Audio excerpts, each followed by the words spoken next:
रावणाचा बसल्या जाग्यावर कष्टा निष्ठाला. अरे बापरे, म्हणलं हे आगाऊच काम झाला. प्रस्थाचं घर पडते. कोण प्रस्थ? ज्यानं जोरात जांभळी दिल्यावर यमाला दातकळी बसत होती. इतका प्रस्थ विचित्र होता, भयानक शक्तीशाली. गुप्तचरांना सांगितलं नेमकं काय? एकच काम आहे म्हणले.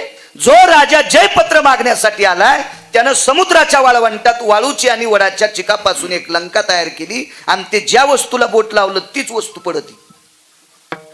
आता त्यानं विचार केलाय आपल्या दरबाराला बोट लावायची. रावण म्हणला भिंतीला बोट लावलं भिंत पडली, प्रस्थाच्या घराला बोट लावलं ते पडलं, आणि आपल्या राज दरबाराला राजवाड्याला बोट लावलं राजवाडा पडणार, आपण राहायचं कुठं? तर गुप्तचर खात्यातली गरीब माणसं होते. ते म्हणले मालक, या बारक्या माणसाच्या नादी लागण्यापेक्षा त्याला जयपत्र देऊन टाका. थोत्थरत फोडीन म्हणे तो. अरे ज्याची आवकृपा झाल्यावर नेमकं सोयाबीनला फुलं लागणं, वरुणानं पाऊस बंद पडणं, चट फुलं खाली गळते. ते वरून आपल्या इथं सडा टाकायला ना रे.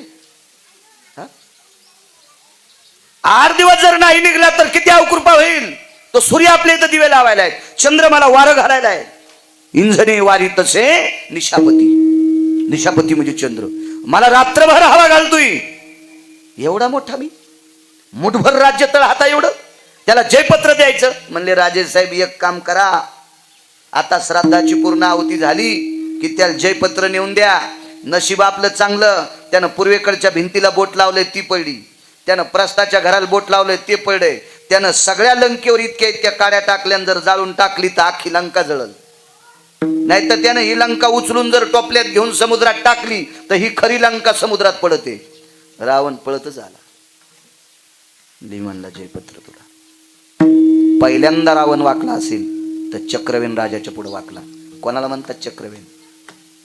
राजान जयपत्र दिलं आणि सांगितलं राजा एवढी ताकद तुला कशामुळं? एकाच गोष्टीमुळं, मी ज्या राज्याचा राजा आहे त्या राजाचा जो कर जमा होतो तो कर मी समाजासाठी वापरतो. त्याचं नीतिमूल्य कसं होतं बघा.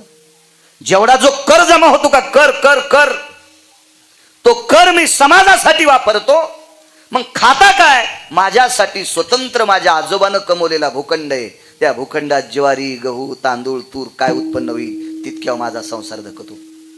मात्र समाजासाठी प्राप्त झालेला पैसा, त्याच्यातला आणा दमडी कवडी लालपई आडका ढबल पैसा तितका सुद्धा मी संसारासाठी वापरीत नाही. म्हणून या भूमातेची कृपा 1 नंबरला माझ्यावर झाली.